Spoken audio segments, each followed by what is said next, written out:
Halo, jumpa lagi dengan Saham Stock Analytics bersama saya Rusman Hidayat. Assalamualaikum warahmatullahi wabarakatuh. Bapak, Ibu-ibu, teman-teman sekalian yang saya hormati, hari ini saya angkat sebuah topik katalis positif terkait dengan pengenaan tarif resiprokal terhadap Indonesia dari Amerika sebesar 19%, turun dari sebelumnya 32%, kemudian ekonomi China tumbuh 5,2%, lebih tinggi dibanding konsensus atau ekspektasi 5,1%, meskipun ini lebih rendah dibanding pertumbuhan kuartal sebelumnya, kuartal 1 yaitu sebesar 5,4%, tapi menandakan bahwa China tetap tangguh menghadapi terpaan tarif dari Trump, dari pemerintah Amerika Serikat terhadap ekspornya ke Amerika ya. Kemudian ekspektasi BI rate, meskipun ada beberapa pendapat terbelah, ada yang bertahan di 5,5%, ada yang menurun di 5,25%. Saya tetap pada pihak yang mengharapkan atau meyakini bahwa BI punya ruang untuk menurunkan BI rate 5, menjadi 5,25% ya. Momentumnya sudah pas untuk mendorong perekonomian yang melemah, pertumbuhan kredit dan investasi, dan momentum inflasi yang rendah dan nilai tukar yang relatif stabil ya, dan pasar dalam tren naik. Jadi AHSG dalam 1 minggu menginjak ke minggu kedua ini dalam tren kenaikan ya. Baik Bapak Ibu, disclaimer saya harus sampaikan bahwa ini pendapat pribadi, tidak ada maksud untuk mempengaruhi, mengajak, merekomendasikan untuk membeli atau menjual saham tertentu. Jadi ini tanggung jawab Bapak Ibu sekalian, dan hendaknya Bapak Ibu memperhatikan seluruh informasi yang relevan, termasuk atau utamanya dengan ketaatan terhadap peraturan perundang-undangan di bidang pasar modal ya. Kemarin indeks kita menguat ya, 0,61%, disusul dengan penguatan LQ45, namun JI30 menurut saya ini ada konsolidasi ya, ada profit taking ya. Kemudian ini juga dibarengi dengan kenaikan hampir seluruh indeks regional di Asia ya. Nikkei naik, Taiwan naik, kemudian Singapura juga naik ya. Highlight dari saya adalah IHSG terus melaju, LQ45 berbalik positif, DI30 konsolidasi melemah ya, profit taking menurut saya.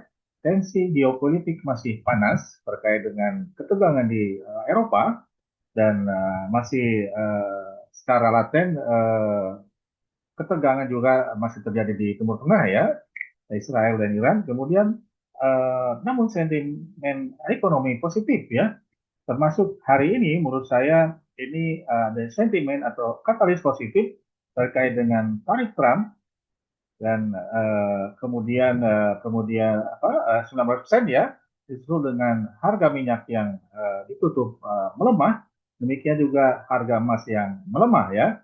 Jadi ekonomi itu kan cyclical ya, cyclical. Jadi ada siklus ekonomi uh, ekspansi dan kontraksi ya. Jadi ketika ada isu positif, ada peluang untuk ekspansi, nah biasanya ini memberikan katalis terhadap saham-saham yang memiliki fundamental yang baik ya, atau saham-saham yang terkait erat dengan perekonomian ya.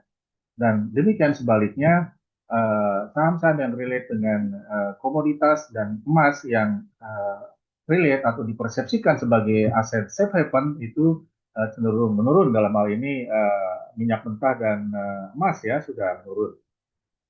Jadi ini highlight saya, GDP China tumbuh 5,2% ya, di atas ekspektasi. RI kena tarif 19%, yield SBN 10 tahun turun, ya masih di atas 6% ya gitu ya, tapi ada tren penurunan yang menandakan ada kenaikan harga obligasi dan masuknya investasi portofolio asing ke dalam fixed income securities ya, sudah berharga obligasi baik pemerintah maupun obligasi korporat ya. Kemudian ekspektasi BI rate ya yang menurut saya akan turun 25 basis point ya. Nah, namanya prediksi Bapak Ibu ya. Kita lihat para analis punya reputasi apapun ada peluang untuk prediksi itu benar dan ada peluang menyimpang. Namun penyimpangan itu tentu saja bisa kita uh, memahami dinamika yang terjadi di pasar ya. Terus kalian sekilas saya menyinggung kembali tentang IPO 8 emiten baru ya. Kemarin ASPR masih melemah, kemudian lebih banyak yang melemah, CHEK melemah, PMUI melemah, dan PSAT melemah. Since inception, since IPO, ya ASPR melemah, kemudian PMUI melemah ya, dan yang masih tinggi adalah CDIA, Blok ya, kemudian Koin dan PSAT ya. Saya kira Bapak Ibu yang masih memiliki portofolio ini mungkin patut dipikirkan minggu ini melakukan profit taking karena ini tergolong saham-saham yang memiliki volatilitas tinggi ya dan biasanya uh, beberapa pihak yang memegang setelah IPO itu segera melakukan squaring ya dalam jangka waktu uh, mungkin seminggu hingga 1 bulan ya. Tampak bahwa kontribusi nilai transaksi dari ke-8 saham ini ya masih tetap tinggi 2,61%, di mana sebelumnya 2,40% ya. Tapi karena ini kemarin cukup tinggi ya, 18,2 triliun, sementara hari kemarin jadi ini hari Selasa ya, kemarin jadi agak penurunan nilai transaksi ya, kemudian frekuensinya juga ada sedikit penurunan, namun kontribusinya masih relatif tinggi ya. Dari segi transaksi asing ya, yang masih diminati oleh asing tampak adalah SPR, kemudian CEK, Meri, PMUI ya, dan PSAT Bapak sekalian ya. Kemudian market kemarin seperti ini ya, ada penguatan IHSG, namun J30 ada profit taking, kemudian volatility juga masih menurun, ya 1 bulan terakhir 0,85, 3 bulan terakhir 1,44. Artinya itu pasar menuju stabilisasi baru ya, menghadapi tren yang lebih konsisten ya, tren penguatan. Jadi biasanya kalau tren melemah, volatilitasnya naik ya, seperti yang kita sudah pernah saksikan ya. Kemudian trennya dalam 21 dibanding 63 meskipun ada penguatan harga, namun secara tren statistik ini masih menunjukkan pelemahan ya dalam sebulan dibanding dengan 3 bulan terakhir, sebulan dibanding 6 bulan terakhir. Jadi fenomena saat ini dalam seminggu terakhir menunjukkan rebound pasar dalam baru baru beranjak melakukan recovery, artinya masih ada peluang untuk terus ada penguatan dalam hari-hari mendatang ya. Apalagi kalau BI rate ternyata memang benar ada penurunan yang diumumkan hari ini. Kemudian moving average ini menunjukkan tren penguatan, mengkonfirmasi demikian juga momentum masih terjadi penguatan trennya. Kemudian average value juga menunjukkan peningkatan ya. Volatility of rate of frequency ada penurunan ya, sama seperti volatilitas dari harga. Kemudian net foreign ada investor masuk lebih besar ya dalam hari terakhir ya, dalam seminggu hingga hari terakhir, baik untuk ESG, hari ke-45 maupun D30. Terus sekalian, saya akan sampaikan saham pilihan untuk hari ini. Ada 20 saham pilihan. Saya sajikan secara alfabet dulu bahwa ini tampak saham saya mengalami penurunan ya, hari kemarin. Nah, ini hari 2 hari yang lalu maksud saya, hari kemarin tanggal 15 mengalami peningkatan ya. Penguatan utamanya saham-saham perbankan, BCA, BNI, BRI, BTN, Mandiri, CIMB Niaga, Syariah, BTPS. Ya. Jadi semuanya menguat dan ini menandakan ada katalis positif dalam isu perekonomian ya. Nah, kemudian dari sisi volatility ya, kita ambil yang kurang dari 3, ya, kurang dari 3, ini harganya di atas 200 ya. Di atas 200. Jadi kalau yang terlalu rendah mungkin nanti takut tertinggal ya atau agak spekulatif.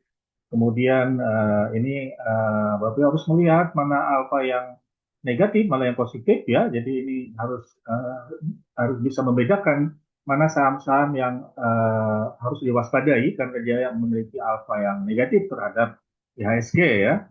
Demikian juga untuk yang positif, positifnya ya negatifnya dari 20 ini ada 13 dalam 1 bulan terakhir, sementara yang positifnya ada 7 ya. Paling besar adalah BTPS, Bank Syariah. Ya. Jadi ini bank ini dalam sebulan terakhir, BTPS dan Bank Syariah memiliki kekuatan untuk men-generate return yang lebih baik dibanding market ya. Dalam 3 bulan terakhir, ya, ini ya masih ada ya 6 ya, tadi 7 sekarang 6. Ya, masih BTPS, Bank BTN, Era Jaya, Indofood, Elsa, CMRY ya.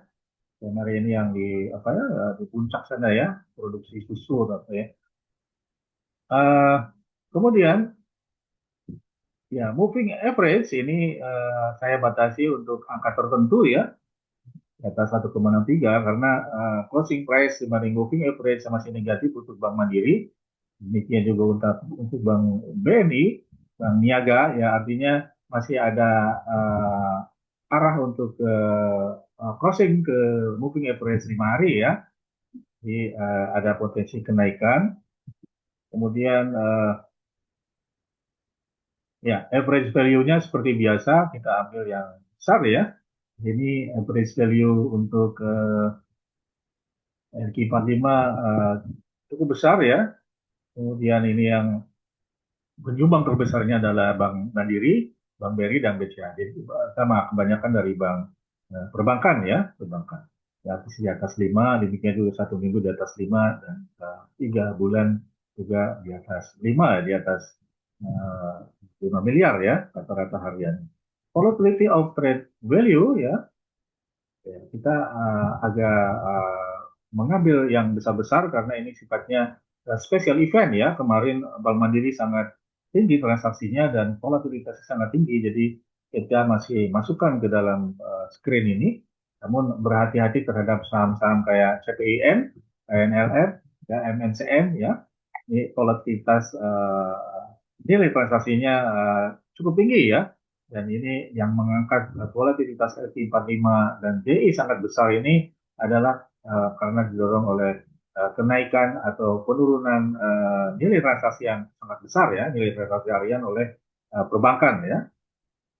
Kemudian trade frekuensinya juga ini harus diwaspadai yang masih besar ya. Di Bank Mandiri relatif ada lonjakan nilai transaksi dalam 2 hari terakhir ya. Kemudian kalau kita lihat net foreign, ini yang berhasil mencatat net buy, ya, utamanya adalah Bank BRI ya, Bank Syariah. Sementara yang masih mencatat net sell adalah Bank Mandiri ya. Jadi masih bisa diwaspadai gerak-gerik Bank Mandiri Bapak Ibu ya. Kemudian dari segi price earning ratio ya, meskipun secara teknikal yang saya sering sebutkan, teman-teman yang aktif di teknikal, PE ratio itu tidak menjadi indikator yang signifikan, namun ini menjadi catatan ketika dibutuhkan ya. Jadi kalau ini negatif berarti Saratoga tolong dipertimbangkan di dalam portofolio Bapak Ibu sekalian ya. Saratoga kemarin naik 5,62% setelah hari sebelumnya turun 1,54%. Tentu saja kalau ada peluang untuk mengambil ya silakan ambil, namun di sini ada target price dan stop loss ya. Ini harus secara disiplin terus dikendalikan ya manajemen risikonya. Dari segi syariah, ini ada 11 saham syariah ya dari 20 saham pilihan ya, baru bisa pertimbangkan ya. Demikian kurang lebihnya, mohon maaf. Terima kasih telah menonton video saya. Jangan lupa kasih komentar konstruktif, like dan subscribe ya, dan share bagikan kepada teman-teman komunitas lain agar tayangan ini memberikan manfaat kepada lebih banyak orang. Terima kasih, saya tutup. Assalamualaikum warahmatullahi wabarakatuh.